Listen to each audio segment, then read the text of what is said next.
ಮಹಾದೇವಿ ಅಮ್ಮ ಶ್ರೀ ಚಕ್ರವಾಸಿನಿ. ಪಕ್ಕಕ್ಕೆ ಹೋಗು, ಬ್ರೇಕ್ ಇಲ್ಲ, ಪಕ್ಕಕ್ಕೆ ಹೋಗು. ಅಕ್ಕ ನೀನು ಹೇಳ್ದಂಗೆ ಬಿಡಿಸಿದ್ದೇನೆ, ಮಜ್ಜಿಗೆ ಕೊಡಕ್ಕ. ತಗೋ. ಅಯ್ಯೋ ಬಂಗಾರಿ, ತಗೋ ಮಜ್ಜಿಗೆ ತಂದೀನಿ, ಕುಡಿ. ಹೋಗಿ ಕೇಳ್ಕೊಂಡ್ ಬಾ ಅವಳನ್ನ ಪುಸ್ತಕ ಹೇಗ್ ಸಿಕ್ತು ಅಂತ. ಇದನ್ನ ಚೀಲ ಮತ್ತೆ ಸಿಕ್ತಾ ನಿನಗೆ? ಅದ್ ಸಿಗ್ಲಿಲ್ಲ ಕಣು, ನಮ್ಮಮ್ಮನೇ ನಂಗೆ ಹುಡ್ಕೊಟ್ರು. ನಿಮ್ಮಮ್ಮನ? ಅಮ್ಮ ಅಂದ್ರೆ ಹೆತ್ತಮ್ಮ ಅಲ್ಲ ಕಣು, ಟಿಪ್ಪರ ಸುಂದ್ರಿ ಅಮ್ಮನವರು.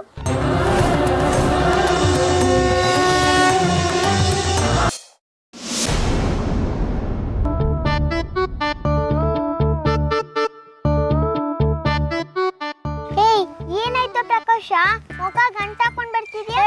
ಹೋಗೆ, ನಿನ್ ಮಾತು ಕೇಳ್ಕೊಂಡು ಇದ್ರ ಮೇಲೆ ಏನನ್ನ ಮಾಡಿದ್ರು ರೋಲ್ಗೆ ಕೆಟ್ಟದಾಗಲ್ಲ. ಸುಮ್ಮನೆ ನಿನ್ನಿಂದ ನಾವು ಕೆಟ್ಟವ್ರಾಗ್ಬೇಕಷ್ಟೇ. ಈಗೇನಾಯ್ತು ಪ್ರಕಾಶ, ಅವ್ರ ಪುಸ್ತಕಗಳು ಹೇಗ್ ಬಂತು ಅಂತ ಗೊತ್ತಾಯ್ತಾ? ಆ ನೋಡಿದಾರಲ್ಲ, ಇದರ ಮೇಲೆ ಏನು ಆಗದೆ ಇರಂಗೆ ಸಹಾಯ ಮಾಡಿದ್ದಾರೆ. ನಾವೇನ ಪ್ರಯತ್ನ ಪಟ್ರು ಅವ್ರಿಗೇನು ಮಾಡಕ್ಕಾಗಲ್ಲ. ಮಾಯಮಂತ್ರ ಮಾಡಿ ಅವಳಿಗೆ ಚೀಲ ವಾಪಸ್ ಕೊಟ್ರಂತೆ. ಇಲ್ಲ ಕಣ ಪ್ರಕಾಶ, ಅವಳು ನಮ್ಮನ್ನ ಯಾಮಾರಿಸಿದಾಳೆ. ನಾವು ಪುಸ್ತಕ ಚೀಲನ ಬಿಸಾಕದ್ವಲ್ಲ, ಅವಳು ಹುಡುಕಿ ಎತ್ಕೊಂಡು ಹೋಗಿದ್ದಾಳೆ. ಎಲ್ಲದಕ್ಕೂ ಅಮ್ಮನವ್ರ ಹೆಸರು ಹೇಳಿದ್ರೆ ನಾವು ಎದುರ್ಕೋತೀವಿ ಅಂತ ಹೇಳಿದ್ದಾಳೆ. ಏನೋ ಒಂದು ಅವಳಿಗೆ ಪುಸ್ತಕ ಸಿಕ್ತು. ಯೋಚನೆ ಮಾಡು ಪ್ರಕಾಶ, ಅಮ್ಮನವ್ರ ಪುಸ್ತಕ ಕೊಟ್ಟಿದ್ರೆ ಹೊಸ ಪುಸ್ತಕನೇ ಕೊಡ್ಬೇಕಾಗಿತ್ತಲ್ವಾ?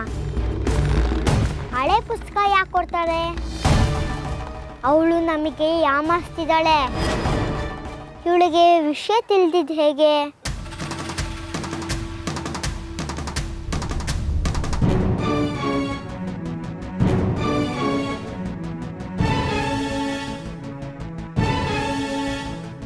ಇಲ್ಲೋ ಪ್ರಕಾಶ, ನೀನೇ ಏನಾದ್ರು ನೀನೆಲ್ಲ ಮರ್ತು ನನ್ನ ಮೇಲೆ ಗೂಬೇಕು ಅನ್ಸ್ತ್ಯಾ? ನೀನು ಈಗ ಸ್ವಲ್ಪ ಹೊತ್ತಲ್ತಾನೆ ಉಪಾಯ ಹೇಳಿದ್ದು. ನಾನೇ ಅವಳಿಗೆ ಮೊದಲೇ ಹೇಳಿ ಅದು ಹೌದು ಅನ್ನು. ನಾವು ಉಪಾಯ ಮಾಡಿದ್ದಾಗ್ಲೇ ಅಲ್ವಾ? ನಿನ್ ಮಾತು ಕೇಳ್ಕೊಂಡು ನಾನು ಕಾಲು ಮುಳ್ಚುಚ್ಕೊಂಡೆ. ಎಷ್ಟು ರಕ್ತ ಹೋಯ್ತು ಅಂತ ಗೊತ್ತಾ? ನಾನು ನಮ್ಮ ಅಮ್ಮನ ಕೈಯಲ್ಲಿ ಬಯಸ್ಕೊಂಡೆ. ಹೋಗ್ಲಿ ಬಿಡು, ಅವಳ ಪುಸ್ತಕನೂ ಸಿಕ್ಕಿರ್ಬೋದು, ಓದ್ಕೊಂಡ್ಲೂಬೋದು. ಆದರೆ ಅವಳು ಶಾಲೆಗೆ ಮೊದಲು ಬರ್ದಿರೋ ಹಾಗೆ ಇನ್ನೊಂದು ಉಪಾಯ ಮಾಡ್ತೀನಿ. ಏನು ಉಪಾಯ? ಬಾ ಹೋಗೋಣ. ಅಯ್ಯ, ನಿನ್ನ ಸಾಹಸ ಮಾಡಿ ನಾನು ಕೆಟ್ಟೆ.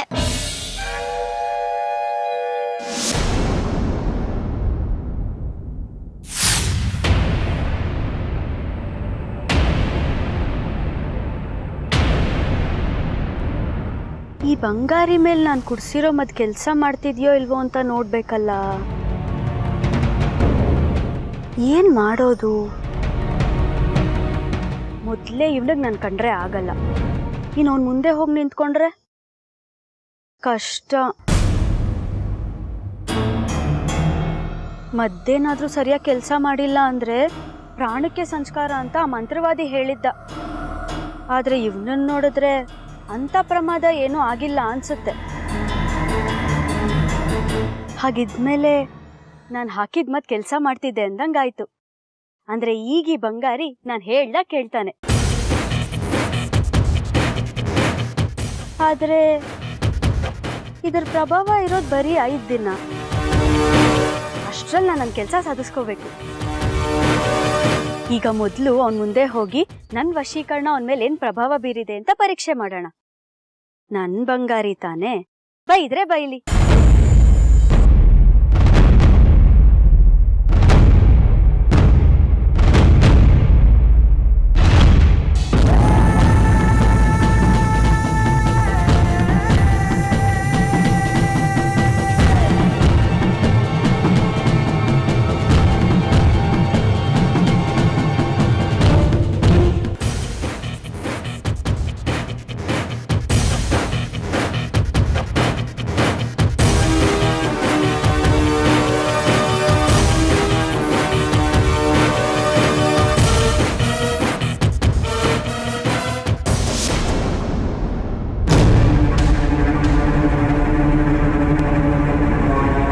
ಬಂಗಾರಿ, ಹೇಗಿದೆಯೋ?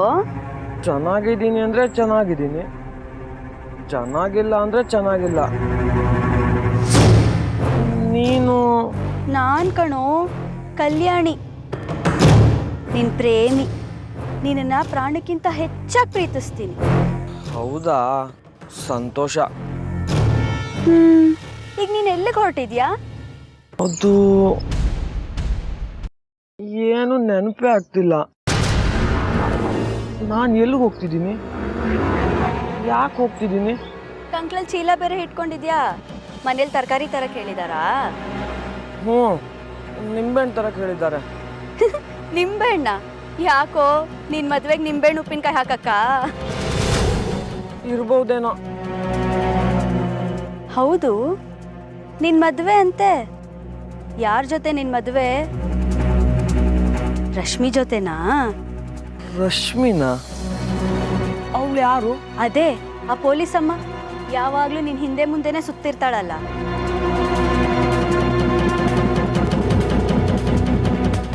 ಯಾರು ಅಂತ ನಂಗೆ ನೆನಪಾಗ್ತಿಲ್ಲ. ನೆನ್ಪಾಗ್ತಿಲ್ವಾ? ಹೋಗ್ಲಿ ಬಿಡು. ನೀನ್ ಯಾಕೆ ಇಲ್ಲಿಗೆ ಬಂದಿದ್ದು? ನಿನ್ನೆ ಹುಡ್ಕೊಂಬಂದೆ. ನಿನ್ನ ಹತ್ರ ಮಾತಾಡ್ಬೇಕಿತ್ತು. ನನ್ ಜೊತೆ ಬರ್ತೀಯಾ? ಬಾರೋ ಬಂಗಾರಿ. ಸರಿ, ನಡಿ.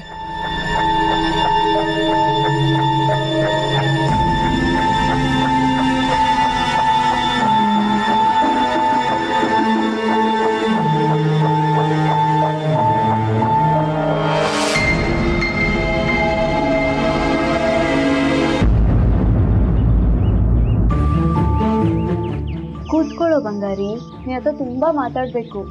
ನಿಂತ್ಕೊಂಡೆ ಮಾತಾಡ್ಬೋದಲ್ಲ? ನಿಂತ್ಕೊಂಡು ಎಷ್ಟೊತ್ತು ಅಂತ ಮಾತಾಡೋದು? ನನಗೂ ನಡೆದು ಸಾಕಾಗಿದೆ, ಕಾಲೆಲ್ಲ ನೋವ್ತಿದೆ. ಅದಕ್ಕೆ ನಿನ್ನನ್ನು ಕೂತ್ಕೊ ಅಂತ ಹೇಳ್ತಿರೋದು. ಸರಿ, ನೀನ್ ಹೆಂಗೆ ಹೇಳ್ತೀಯೋ ಹಂಗೆ.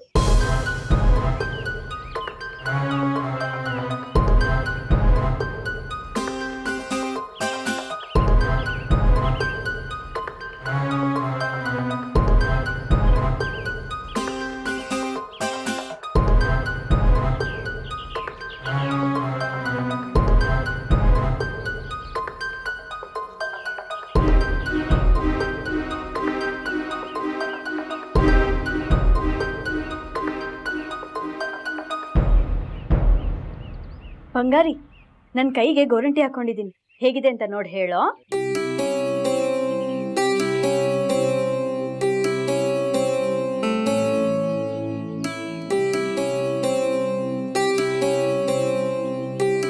ಚೆನ್ನಾಗಿದೆ ಅಲ್ವಾ? ಬಂಗಾರಿ, ಇಡೀ ದಿನ ಹೂ ಕಟ್ಟಿ ನನ್ನ ಕೈ ಬೆರಳುಗಳೆಲ್ಲ ತುಂಬಾ ನೋವು ಬಂದ್ಬಿಟ್ಟಿದೆ ಕಣೋ. ಸ್ವಲ್ಪ ನೆಟ್ಗೆ ತೆಗಿಯೋ.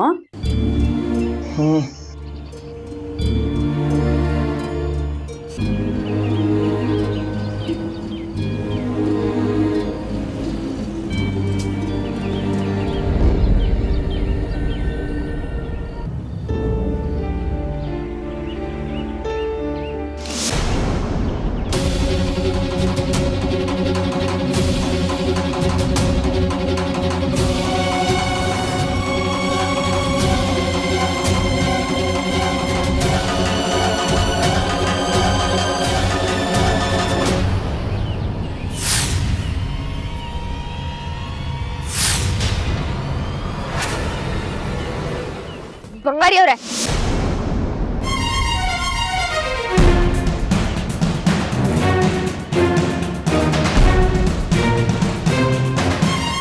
ಬಂಗಾರಿ ಅವ್ರೆ, ಎದ್ದೇಳಿ. ಇಲ್ಲೇನ್ ಮಾಡ್ತಿದ್ದೀರಾ? ಅದು ಕಲ್ಯಾಣಿಗೆ ಹೂವೆಲ್ಲ ಕಟ್ಟಿ ಬೆರಳಲ್ಲಿ ನೋಡ್ತಿತ್ತಂತೆ. ಅದಕ್ಕೇನೆ ನಟಿಕೆ ತೆಕ್ಕೊಡು ಅಂತಂದ್ಲು, ತೆಕ್ಕೊಡ್ತಿದ್ದೀನಿ. ತಲೆಗಿಲೆ ಏನಾದ್ರೂ ಕೆಟ್ಟಿದ್ಯಾ? ಮನೇಲಿ ಹೇಳಿರೋ ಕೆಲಸ ಮರ್ತ್ಬಿಟ್ಟು ಇಲ್ಲಿ ಬಂದು ನೀವು ಜೊತೆ ಅಲ್ಲೇ ಹೊಡಿತಿದ್ದೀರಲ್ಲ, ಏನಾಗಿದೆ ನಿಮ್ಗೆ? ನನಗೇನಾಗಿದೆ? ಅವಳು ಹೇಳಿ ಕೆಲಸ ಮಾಡಿದೆ ಅಷ್ಟೇ. ಇದಿನ್ನೂ ಪ್ರಾರಂಭ ಕಣಮ್ಮ, ಮಾಜಿ ಪೊಲೀಸಮ್ಮ. ಇನ್ನೂ ಇದೆ, ನೋಡ್ತಿರು. ಬಂಗಾರಿ, ನಡೆದು ನನ್ನ ಕಾಲೆಲ್ಲ ನೋವ್ತಿದೆ ಕಣೋ. ಸ್ವಲ್ಪ ನನ್ನ ಕಾಲು ಒತ್ತೀಯಾ? ಅದಕ್ಕೇನಂತೆ? ಬಂಗಾರಿ ಅವ್ರೆ, ಏನ್ ಮಾಡ್ತಿದ್ದೀರಾ? ನಾಳೆ ದಿವಸ ನಾನು ನೀವು ಮದ್ವೆ ಆಗೋರು. ನನ್ ಮುಂದೆನೆ ಇವಳಿಗೆ ಸೇವೆ ಮಾಡ್ತಿದ್ದೀರಲ್ಲ, ಮೈ ಮೇಲೆ ಪ್ರಜ್ಞೆ ಇಲ್ವಾ ನಿಮ್ಗೆ? ಅಲ್ಲ, ಅವಳಿಗೆ ಕಾಲು ನೋವಂತೆ. ಇವತ್ತು ಅವಳು ಕಾಲು ಒತ್ತು ಅಂತಿದ್ದಾಳೆ, ನಾಳೆ ಇನ್ನೊಂದೇನೋ ಹೇಳ್ತಾಳೆ. ಮಾಡ್ಬಿಡ್ತೀರಾ? ಏಯ್ ಮಾಜಿ ಪೊಲೀಸಮ್ಮ, ಇಷ್ಟಕ್ಕೆ ಯಾಕೆ ಅಷ್ಟೊಂದು ಉರಿದ್ ಬೀಳ್ತೀಯಾ? ಇದಿನ್ನೂ ಪ್ರಾರಂಭ. ಮುಂದೆ ನೋಡ್ತಿರು, ನಿನಗಿದೆ ಮಾರಿ ಹಬ್ಬ. ನನ್ನ ಮುಂದೆನೆ ನನ್ನ ಬಂಗಾರಿನ ಬುಟ್ಟಿಗೆ ಹಾಕೊಂಡು ಮದುವೆ ಮಾಡ್ಕೊಳ್ಳೋವರೆಗೂ ಬಂದ್ಯಾ? ಮದುವೆ ಆಗುತ್ತೆ, ಆದರೆ ನಿನ್ನ ಜೊತೆಲಲ್ಲ, ನನ್ನ ಜೊತೆಲಿ.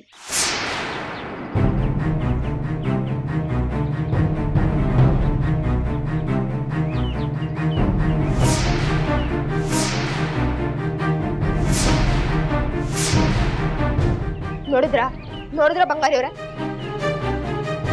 ನಮ್ಮಿಬ್ಬರ ಮದ್ವೆನ ನಿಲ್ಸೋದಕ್ಕೆ ಇವಳು ಇಷ್ಟೆಲ್ಲ ಆಟ ಆಡ್ತಿದ್ದಾಳೆ. ಇಂಥವಳ ಮುಂದೆ ಇವಳು ಹೇಳ್ದಂಗೆಲ್ಲ ಕುಣಿತಿದ್ದೀರಲ್ಲ ನೀವು. ನಾನು ಎಲ್ಲಿ ಕುಣಿದೆ? ಅವಳಿಂದ ನಂಗೆ ಕುಣಿಯೋದಕ್ಕೆ ಹೇಳಿಲ್ಲ. ಬಿಟ್ರೆ ಅದನ್ನು ಮಾಡ್ಬಿಡ್ತೀರಾ. ಏನ್ ಬಂಗಾರಿ ಅವ್ರೆ ನೀವು, ಬೆಳಗ್ಗೆ ನಿಮ್ಗೆ ತರಕಾರಿ ತರದಕ್ಕೆ ಕಳ್ಸಿರೋದು, ಈಗಾಗ್ಲೇ ಸೂರ್ಯ ನೆತ್ತಿ ಮೇಲೆ ಬಂದ, ಎಲ್ಲ ಮರ್ದ್ಬಿಟ್ಟು ಇವಳ ಜೊತೆ ಸರ್ಸಕ್ ನಿಂತಿದ್ದೀರಲ್ಲ. ಬನ್ನಿ ನೀವು.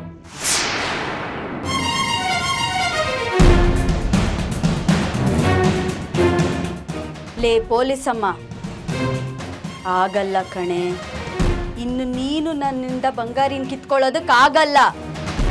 ನೋಡ್ತಿರು, ನಿನಗೆ ಮದುವೆ ಗೊತ್ತು ಮಾಡಿರೋ ಮುಹೂರ್ತದಲ್ಲೇ ನಾನು ಬಂಗಾರಿ ಕೈಯಿಂದ ತಾಳಿ ಕಟ್ಟಿಸ್ಕೋತೀನಿ. ನೀನೇ ಬಂದು ನಮ್ಮಿಬ್ರನ್ನ ಹರಿಸುವಂತೆ.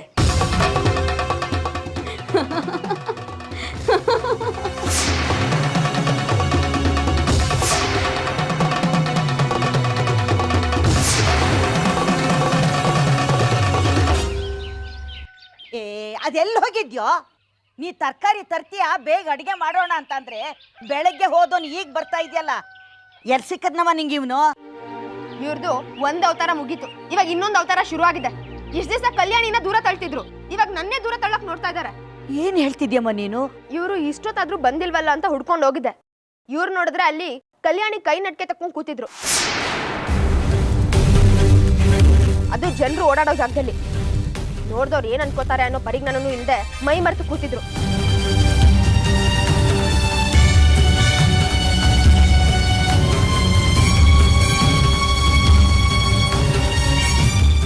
ಅಯ್ಯೋ ದೇವ್ರೆ, ಇದೇನಪ್ಪ? ಇವನಿಗೆ ಮತ್ತೆ ಹೊಸ ಗ್ರಹಚಾರ ಶುರುವಾಗಿದೆ. ಅಮ್ಮನವ್ರ ಕೆಂಡ ದಾಟಿದ ಮೇಲೆ ಇವನ ಕಷ್ಟ ಎಲ್ಲ ಪರಿಹಾರ ಆಯ್ತು ಅನ್ಕೊಂಡ್ವಿ. ಆದ್ರೆ ಅಷ್ಟರಲ್ಲಿ ಕಲ್ಯಾಣಿ ಬಸರಿ ನಾಟಕ ಶುರುವಾಯಿತು. ಅದು ಎಲ್ಲ ಸುಳ್ಳು ಅಂತ ತಿಳಿದ ಮೇಲೆ ಇದೇನಪ್ಪ, ಇದು ಹೊಸ ಗ್ರಹಚಾರ ಸುತ್ತಕೊಂಡಿದೆ ಇವನಿಗೆ. ಲೋ ಬಂಗಾರಿ, ಏನಾಯ್ತು ನಿನಗೆ? ಏನೋ ಇದೆಲ್ಲ? ನಾನೇನು ಮಾಡಿಲ್ಲ. ಕಲ್ಯಾಣಿ ಮೊದಲಿಂದನೂ ಗೊತ್ತಿರೋಳೆ, ಕೈ ನಟಿಗೆ ತೆಗಿ ಅಂತಂದ್ಲು, ಅದಕ್ಕೆ ತೆಗೆದೆ ಅಷ್ಟೇ.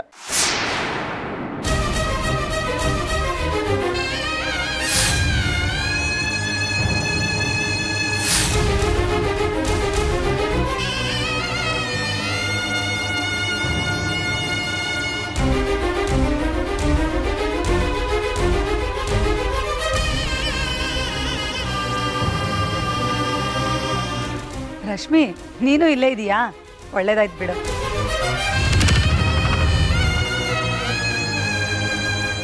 ರಾಜಲಕ್ಷ್ಮಿ ಅವರೇ, ನಿಮ್ಗೆ ಲಗ್ನ ಪತ್ರಿಕೆ ಎಷ್ಟು ಬೇಕು ಅಂತ ಕೇಳ್ಕೊಂಡು ಹೋಗೋಣ ಅಂತ ಬಂದೆ. ಎಷ್ಟು ಬೇಕು?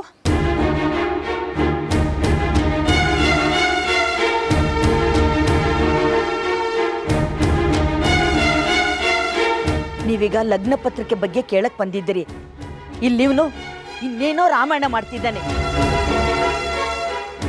ಲೋ ಬಂಗಾರಿ, ನೀನು ಹೀಗೆಲ್ಲ ಮಾಡೋನಲ್ಲ, ಯಾಕೋ ಹೀಗೆಲ್ಲ ಮಾಡ್ತಿದೀಯಾ? ಯಾಕೆ, ಏನಾಯ್ತು? ನೀನ್ ಬಂದ್ಮೇಲೆ ನಾವು ತಾಳಿ ಸರ ತರಕ್ ಹೋಗೋಣ ಅಂತ ಅನ್ಕೊಂಡಿದ್ವಲ್ಲ, ಇವ್ರು ಅದನ್ನ ಮರ್ತು ಎಲ್ಲೋ ಕಾಡ್ ಹಟ್ಟೆ ಹೊಡೆಯಕ್ ಹೋಗಿದ್ರು. ಅದನ್ನ ಕೇಳಿದ್ರೆ ಹೇಗೇಗೋ ಆಡ್ತಾ ಇದ್ದಾರೆ.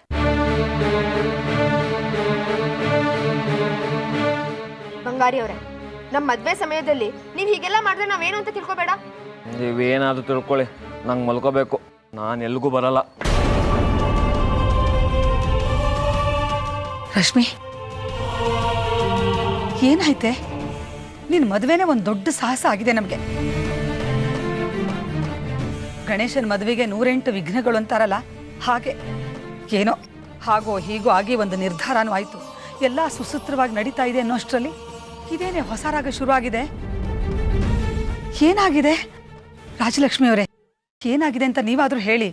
ಎಲ್ಲ ವಿಷಯ ನಿಮ್ಮ ಮಗಳು ರಶ್ಮಿಗೆ ಗೊತ್ತು. ಅವಳನ್ನೇ ಕೇಳಿ ನಾ ಕುಡಿಯೋಕೆ ಏನಾದರೂ ತಗೊಂಬರ್ತೀನಿ.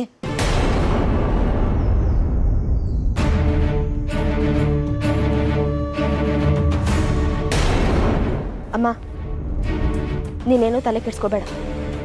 ಆ ಕಲ್ಯಾಣಿ ಮತ್ತೆ ಏನೋ ಹೊಸ ವರ್ಷ ಶುರು ಮಾಡಿದಾಳೆ. ಬಂಗಾರಿ ಅವರು ಹೀಗೆಲ್ಲ ನಡ್ಕೊಡೋರಲ್ಲಮ್ಮ. ಅವರಿಗೆ ಆ ಕಲ್ಯಾಣಿನ ಕಂಡ್ರೆ ಆಗೋದೇ ಇಲ್ಲ. ಆ ಕಲ್ಯಾಣಿ ಮತ್ತೆ ಕಾಟ ಕೊಡ್ತಾ ಇದ್ದಾಳೆ ನಿಮ್ಗಳಿಗೆ? ಮೊದ್ಲೊಂಥರ ನಾಟಕ ಆಡಿದ್ಲು, ಇವಾಗ ಇನ್ನೊಂಥರ ಆಟ ಕಟ್ತಾ ಇದ್ದಾಳೆ. ಅವಳು ಏನೇ ಆಟ ಕಟ್ಟಿದ್ರು ಅದನ್ನ ಹೇಗ್ ಕೆಡ್ಬೋದು ಅಂತ ನನಗೆ ಚೆನ್ನಾಗಿ ಗೊತ್ತು. ಏನೇ ಆದ್ರೂ ಬಂಗಾರಿ ಅವ್ರನ್ನ ಅವಳಿಗೆ ಬಿಟ್ಕೊಡಲ್ಲ ನಾನು.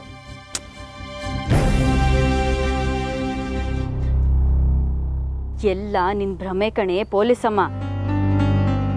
ಈಗ ನಾನ್ ಬೀಸಿರೋ ಬಲೆಗೆ ಬಂಗಾರಿನೇ ಕೆಡವಿದ್ದೀನಿ.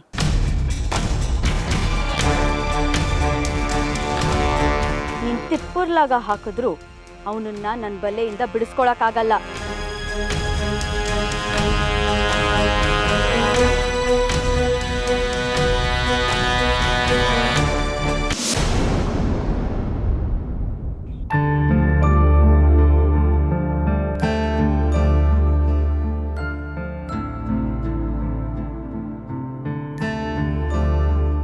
ಈ ಕಲ್ಯಾಣಿ, ಇನ್ನೇನ್ ಮದುವೆ ಖಚಿತ ಆಯ್ತು ಕಣೆ.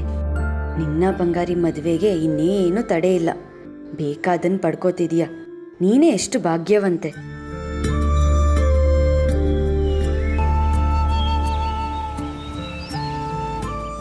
ಲೇ ಕಲ್ಯಾಣಿ, ಬರೇ ಕನ್ಸ್ ಕಾಣೋತ್ರಲ್ಲೇ ಆಗ್ಬಿಟ್ಟಲ್ಲೇ.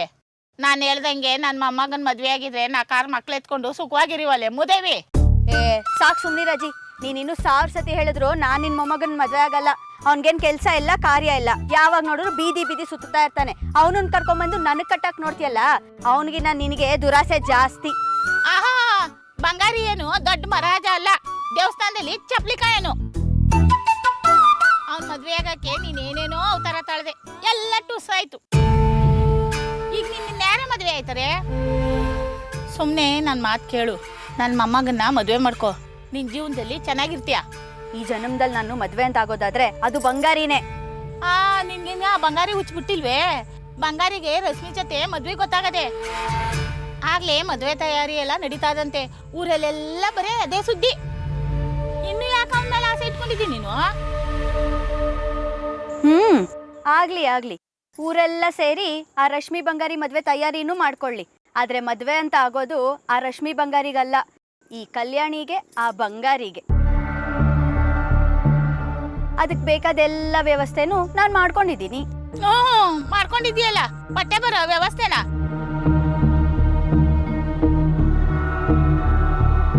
ಆ ರಶ್ಮಿ ಜೊತೆ ಬಂಗಾರಿ ಮದ್ವೆ ಒಪ್ಪಂದ ಆಯ್ತು.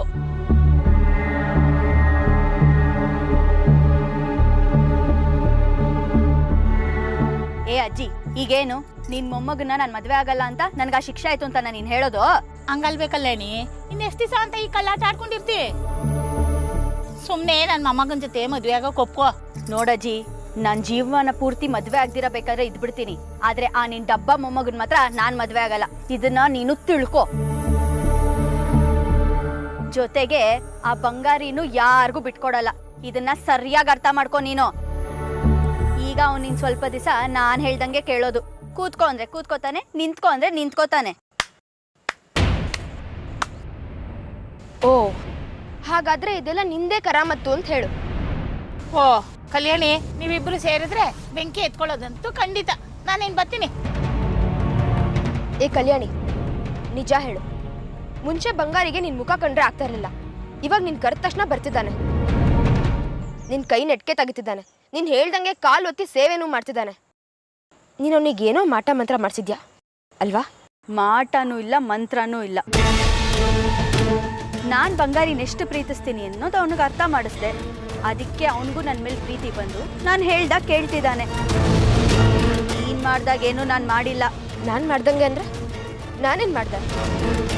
ಮಾಟ ಮಂತ್ರ ಮಾಡಿಸಿ ನಾನು ಹೊಟ್ಟೆ ಉಗುರ್ಸೋಗಿ ಮಾಡಿದ್ದಲ್ಲ, ಆ ಥರ ನಾನೇನು ಮಾಡಿಲ್ಲ ಅಂತ ಹೇಳ್ದೆ ಅಷ್ಟೇ. ಏನೂ ಮಾಡಿಲ್ಲ ಅಂತ ಪದೇ ಪದೇ ಹೇಳ್ತಿದ್ಯಾ ಅಂದ್ರೆ ನೀನೇನೋ ಮಾಡಿದ್ಯಾ. ಅದೇನ್ ಮಾಡಿದ್ಯಾ ಅಂತ ಬಾಯ್ಬಿಡು, ಇಲ್ಲ ಅಂದ್ರೆ ನಾನು ಸುಮ್ಮನಿರಲ್ಲ. ಹೌದು, ಏನೋ ಮಾಡಿದ್ದೀನಿ. ಆದ್ರೆ ನನಗೆ ನಿನ್ನ ಹತ್ರ ಅದನ್ನ ಹೇಳೋ ಅವಶ್ಯಕತೆ ಇಲ್ಲ.